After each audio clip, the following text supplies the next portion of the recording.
Welcome to Semicolons. I'm Uncle Mike. Semicolons should only be used when you know how to use them. So I'm going to give you the two most common reasons we use semicolons. The first one is to show that something is missing between two sentences. For example, we have the sentence "he was late" and the sentence "she was busy." Two totally separate sentences, perhaps. Great. If they're going to be following each other, the writer may assume there's some connection, but we can show that there's a strong connection between the two by using a semicolon instead. He was late, semicolon, she was busy. Oh, some relationship is happening here. Is she busy because he was late, or she was busy and didn't realize he was late? Okay, but there's some relationship between the two. Notice the semicolon takes the place of the period. We only leave one space, and she was busy, despite being a complete sentence in the second one, is not capitalized. Now, if you want to show a kind of a reason for the relationship, we would use a word like however. He was late, however, she was busy. Now, by putting in this, it's an adverb that we're adding here. The adverb, however, says, okay, he was late, but it didn't matter because she was busy. And now we see there's more of a relationship reason there. He was late, however, she was busy.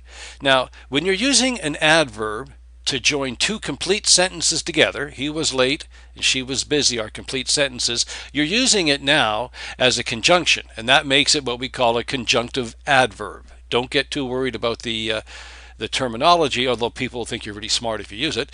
It simply means we are joining two sentences together with this adverb, and since we're joining two sentences together, we have to remember we got rid of a period, so the semicolon stays in its place, and now we have a new sentence starting with however she was busy, and whenever you start a sentence with an adverb like however, you're going to need a comma there too. Conjunctive adverbs will always have a semicolon before them and a comma after them. But there's also other words you can use. How about therefore? He was late, therefore she was busy. That shows you there's a relationship between her being busy because he was late.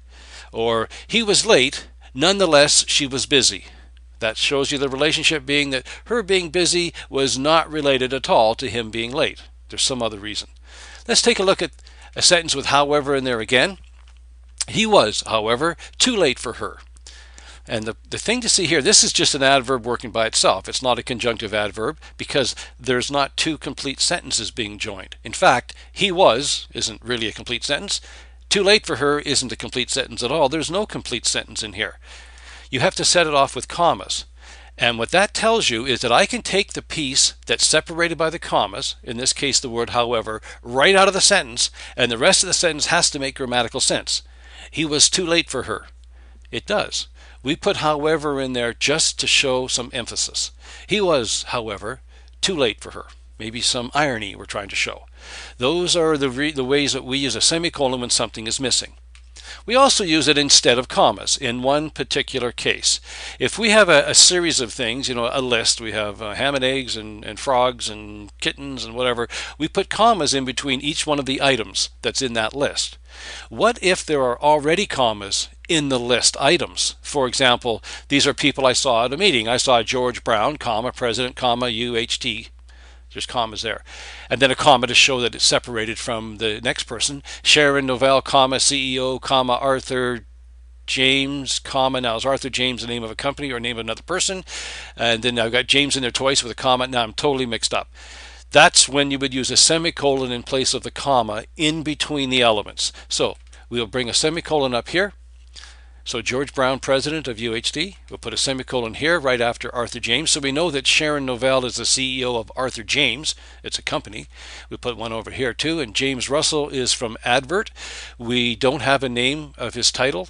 That's fine. This clearly shows us the separation between these things in this list. This is vitally important when it comes to a big list that have commas within them. You would use semicolons instead of the commas between the items on the list. That's pretty much all I got for semicolons. I'm Uncle Mike, wishing you the very best.